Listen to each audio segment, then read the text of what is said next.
Ma'am, if you could please just come on up here. Ms. Malone, before you have a seat, do you swear or affirm that the testimony you shall give in this matter will be the truth, the whole truth, and nothing but the truth? Yes. And this you do under the penalty of perjury. Thank you. Please have a seat. Could you please state your name and spell your last name? Sure, it's Lisa Malone, M-A-L-O-N-E. Are you employed? I am. Where do you work? The Village of Fox Crossing, What's your job position? Human Resource Manager, And how long have you worked in that position?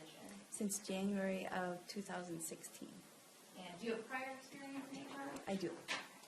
Now, in the course of working in this capacity, did you have an opportunity to meet Len Kachinsky? Yes, in approximately May of 2016, I helped him hire his most recent municipal court manager, Mandy Bartelt. Did you also meet with him in May of 2017? Sure. Sure or yes? Is that... Yes. Okay, thank you. And is Mr. Kachinsky the individual, two persons to my left? Yes. I'd ask the record reflect that the witnesses identified the defendant. Yes, ma'am. Now, why did you meet with Mr. Kachinsky in May of 2017?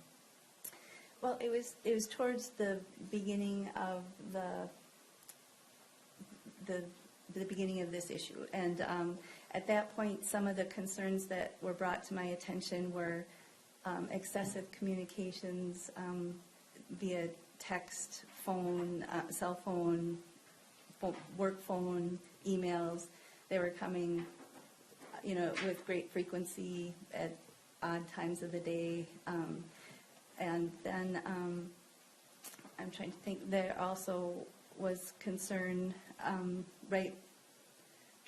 I think it was right before this meeting that Mandy became aware that the judge came in one day and announced that he knew that her mother had visited her home over the weekend, and that was alarming to her.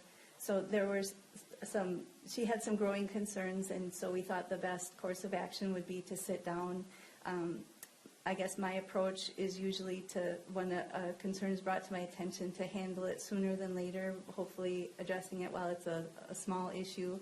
And the way I typically approach these situations is to ask lots of questions of both parties, because I want to make sure that before I make a recommended action that I have a true understanding of the situation. So I asked lots of questions of Mandy when she brought the concerns to my attention, and then we scheduled a meeting with Judge Kachinsky, and we sat down together and asked him lots of questions about, did he think there was a problem at that time, and did he have some similar concerns?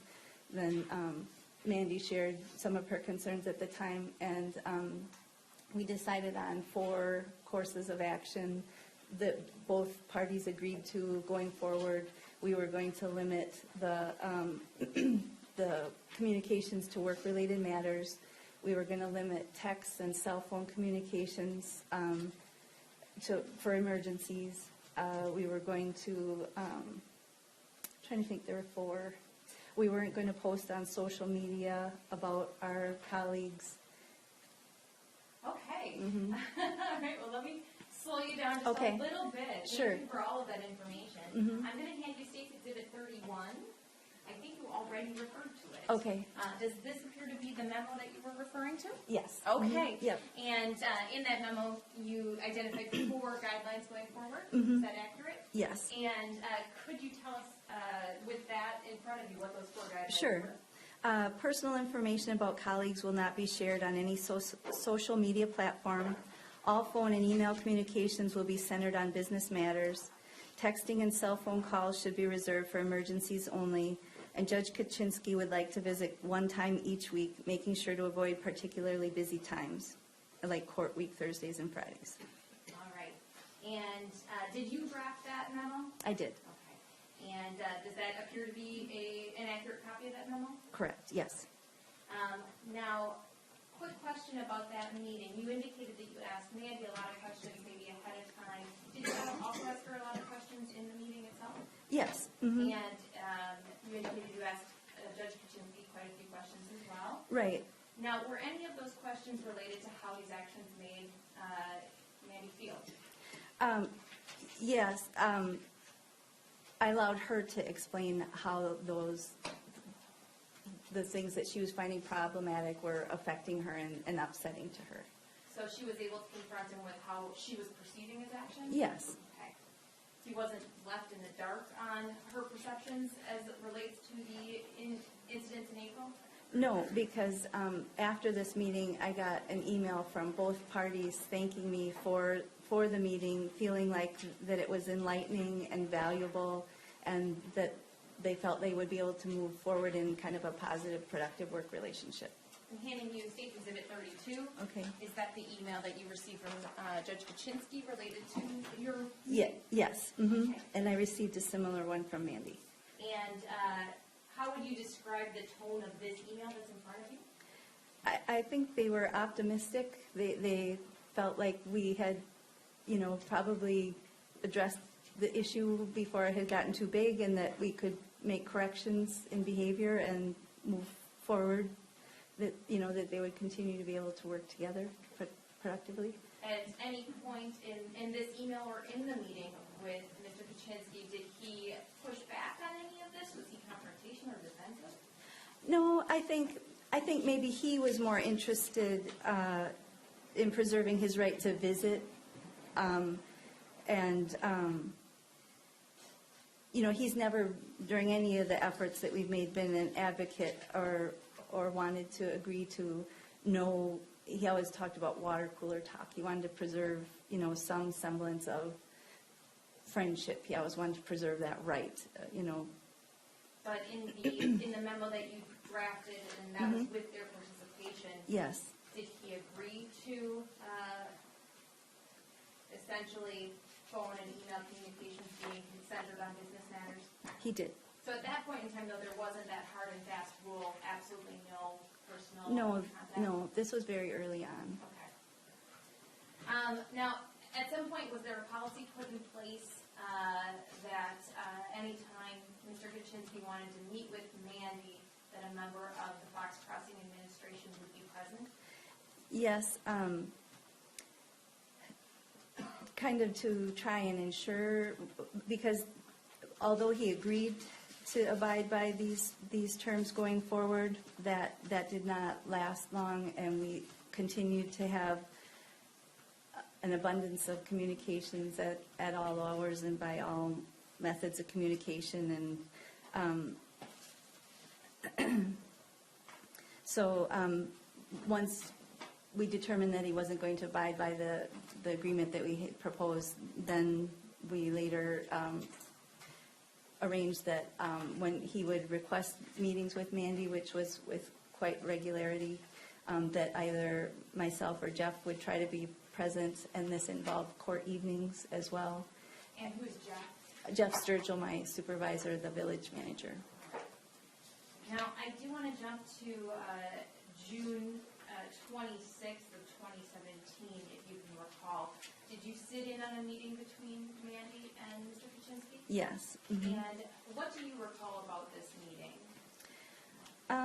I guess I mainly recall the end of the meeting, when he again was suggesting that he understood. At that point, we were advocating for no communications beyond work-related communications, and he was saying that he understood the request. He wasn't at all happy about it. He wasn't sure that he could live with it long-term. He was going to consider his options. I believe he left saying he was going to go home and talk to Rascal about it. All right. Did he, at any point in this meeting, acknowledge Mandy's fears? If you can recall. I think he said that he was, as I recall, I think he said he was surprised to learn that she could be afraid to be in a room alone with him. Now, later that evening, did you receive an email from the defendant? I may have. Okay. I more distinctly remember a phone call, I believe that was the next day. Okay, well, let's start here real quick. Okay. We'll get to that. Mhm. I'm going to hand you Exhibit 34.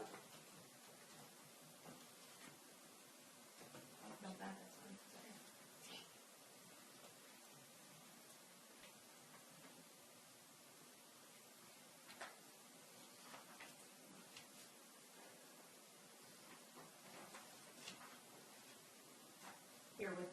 moment. Sure.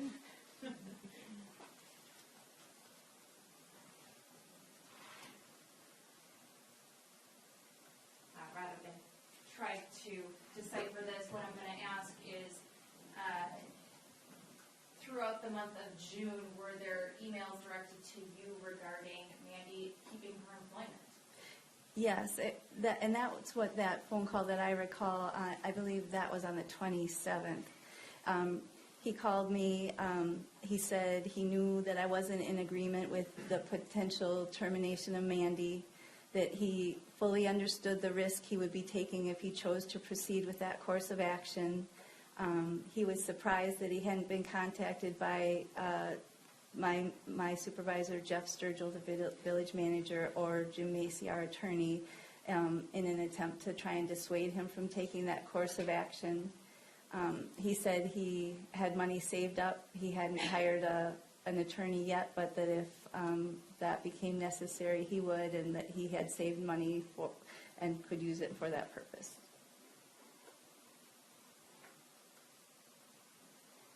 I do want to hand you Exhibit 37.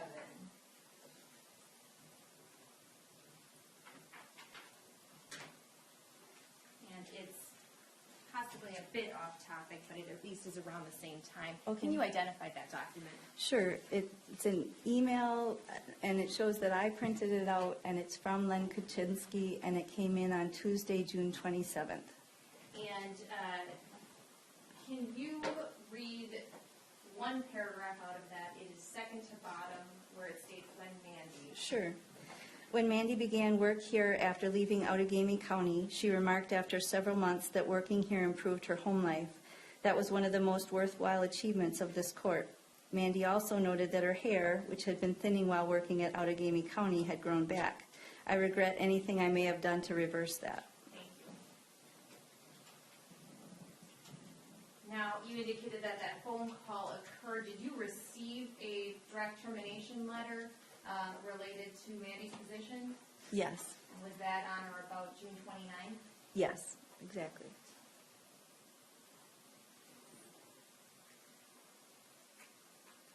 I'm going to hand you Exhibit 38.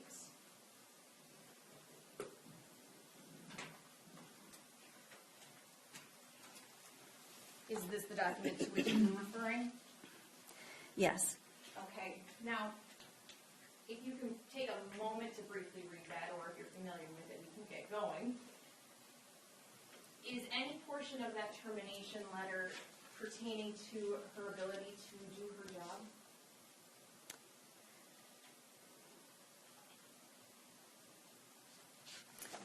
No, it's talking about compatibility and the strict work only policy, gift exchanges, non-work related topics. In the last paragraph on page 1, can you read the sentence that begins with "your negative"?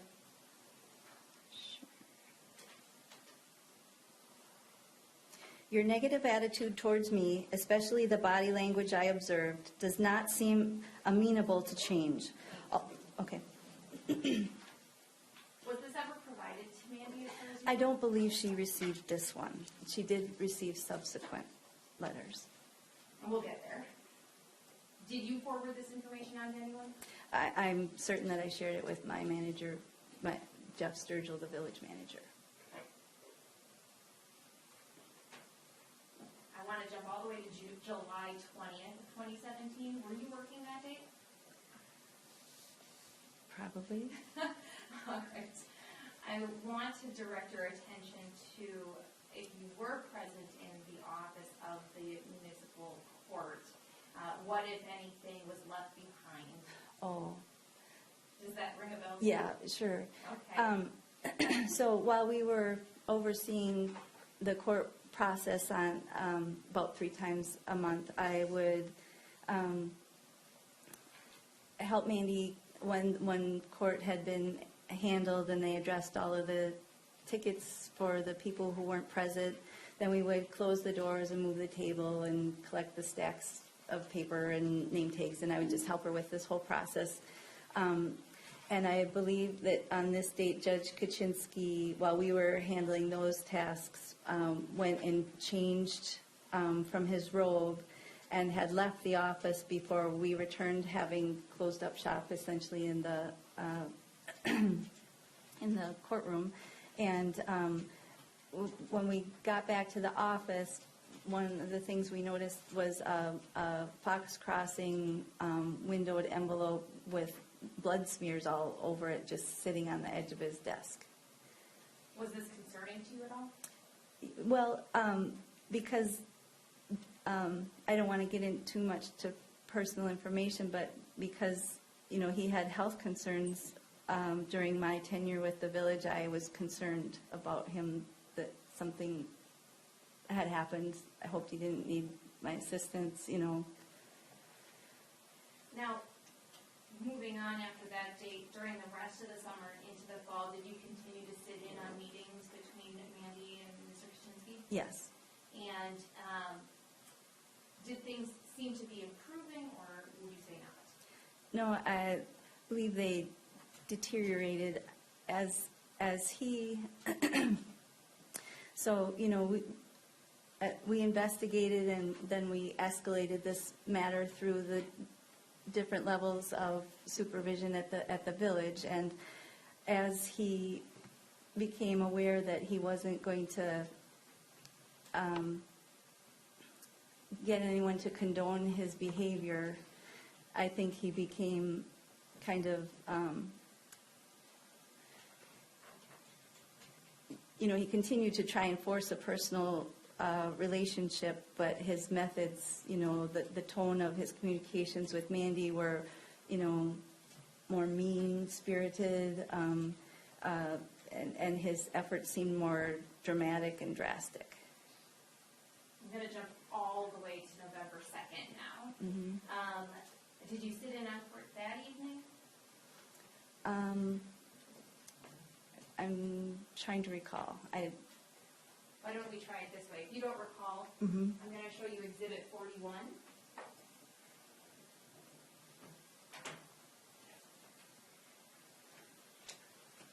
I'm handing you State's Exhibit 41. Okay. Do you recognize that item? Yes. And what is it? Initial court appearances, a summary of the events evenings, And- that evening. And if you could just take a moment to review that. Sure.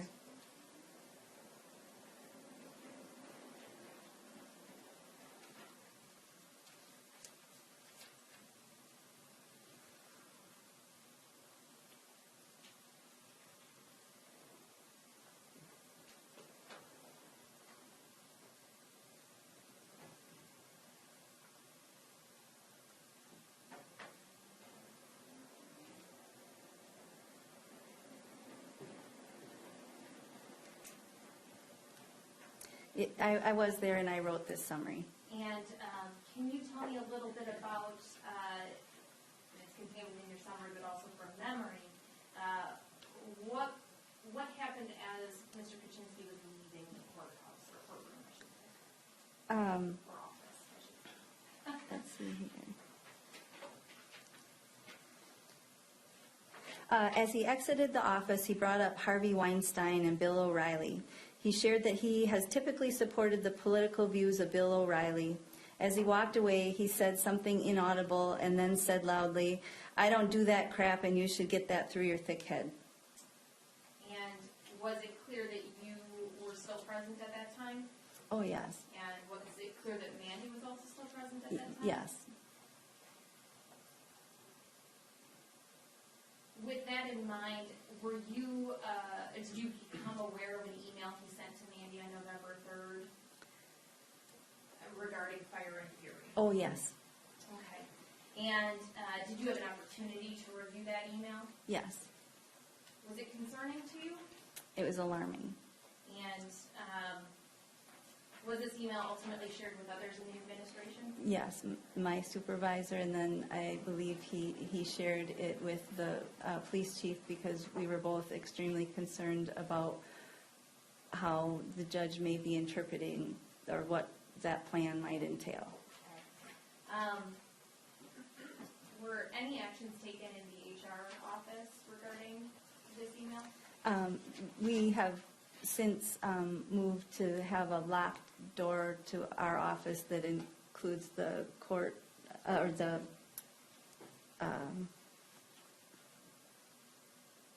it's Jeff Sturgill, myself, I can't think of her. They handled the elections, both the deputy clerk and the clerk. And you've done something with the locks on the doors? We used to have, you could just walk down the hallway and into our office, and then the deputy clerk was sitting right there, and then the remainder of us had doors you could close. But we have since moved to having a locked door, and the deputy clerk buzzes people into our area. Now, on or about November 10th, did Mr. Kachinsky contact you regarding putting in a contingency plan in case Mandy was unable to fulfill her duties? Yes. And had there ever been a contingency plan put in place? No. He suggested, right around that time, he talked to Mandy about her treacherous drive to work on a 2-lane street, and that was part of his rationale for developing a contingency plan. And that was alarming too, because we didn't know, was he going to cause some problem on this journey, or it was just scary. I'm going to skip all the way to March now, so at least we're moving along. March 17th of 2018, did you receive an email from Mr. Kachinsky regarding a referral to, or of Mandy to something called EAP? Oh, yes. And what is EAP? Employee Assistance Program. Ours is through Theta Care, and it's an excellent program. I can't say enough good things about it. Our employees can have up to 6 visits per topic on any issue they'd like to address. So maybe it's returning to work after a baby, or just any topic. All their family members are included. It's a great program. Okay, well, I'm going to hand you Exhibit 42. Is this the email related to that referral? Yes. And in reviewing that email, why does he think she needs a referral to EAP?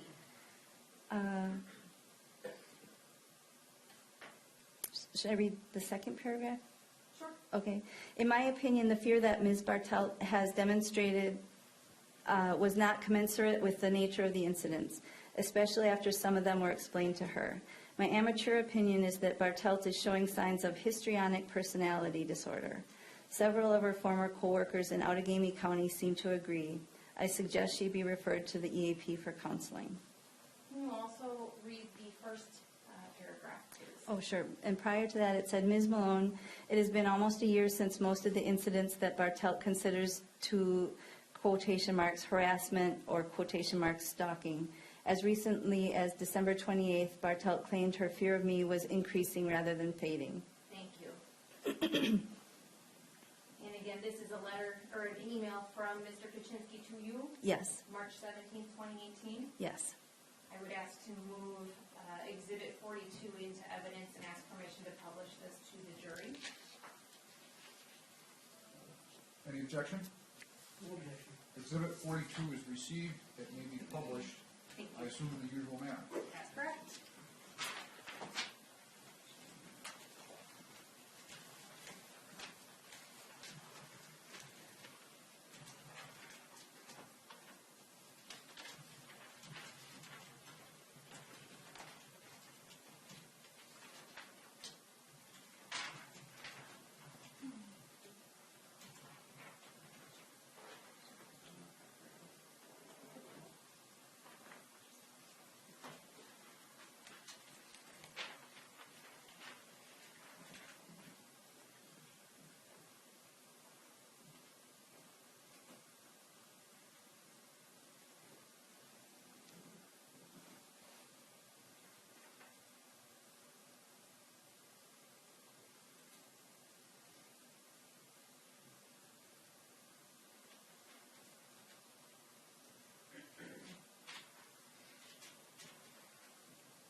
everybody's had a chance to read it. Am I correct? Attorney Folger, please go ahead. Ladies and gentlemen, if you could please pass your copies down to Pam, I would appreciate it. Now, Ms. Malone, while they're doing that, I'm just going to get back into questioning. I want to talk about March 26th of 2018. Are you aware of any actions that Mr. Kachinsky took to terminate Mandy Bartelt as an employee?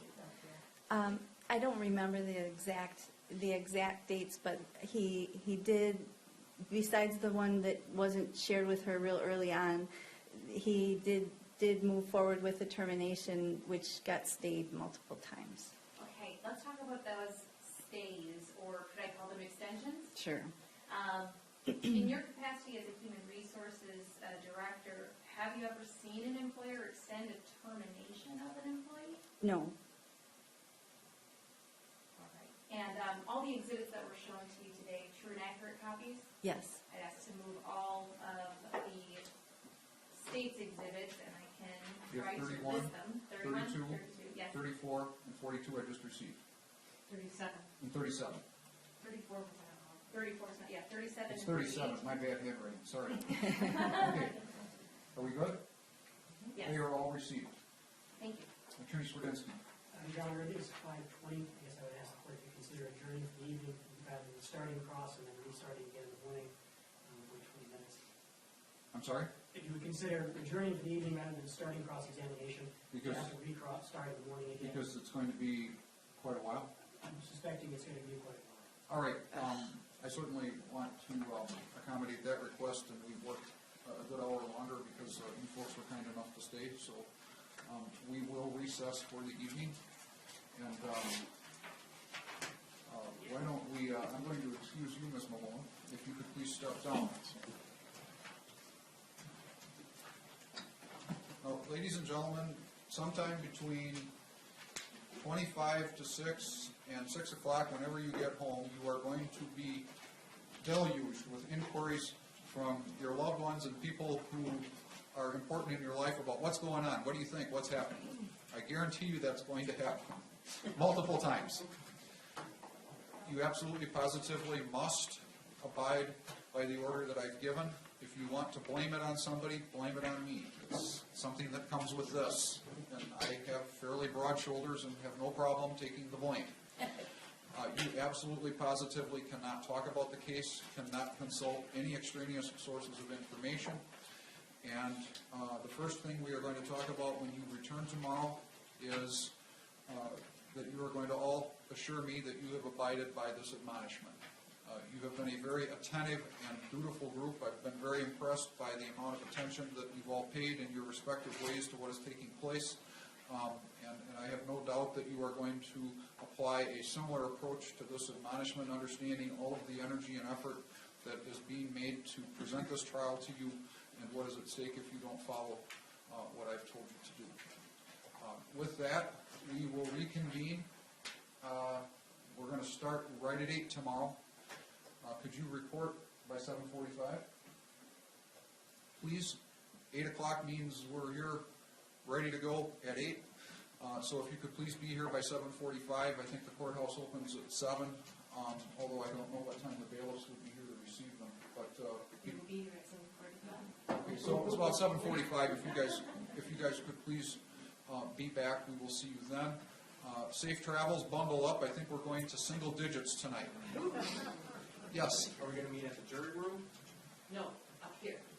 At the jury room down here, yes, correct. Go to the jury room where you have been going all day, not to where you congregated this morning. Sure. Thank you for asking that question. Any other questions before we recess? Yes. If by chance it doesn't wrap up tomorrow, does it carry into Saturday? Or what? We have been working on that. Okay. I have concluded after consultation with the attorneys and with our staff that in the event that we have to go to a third day, I am not taking a weekend during the holiday season from people that I'm sure have plans, whether it be Christmas pageants or whether it be shopping or whether it may be just sitting around watching the Army-Navy game. So I am not going to take away a weekend, especially during the holiday season, and I will have a very good feel on where this case is by tomorrow at noon. And if I have to, I will figure out a way to get my calendar covered in Waushara County on Monday, and we will return Monday. But you do not have to worry about having to come back Saturday. I'm not going to do that. Okay? Thank you. Everybody have a safe trip home. We will see you back here tomorrow morning. Rise for the jury.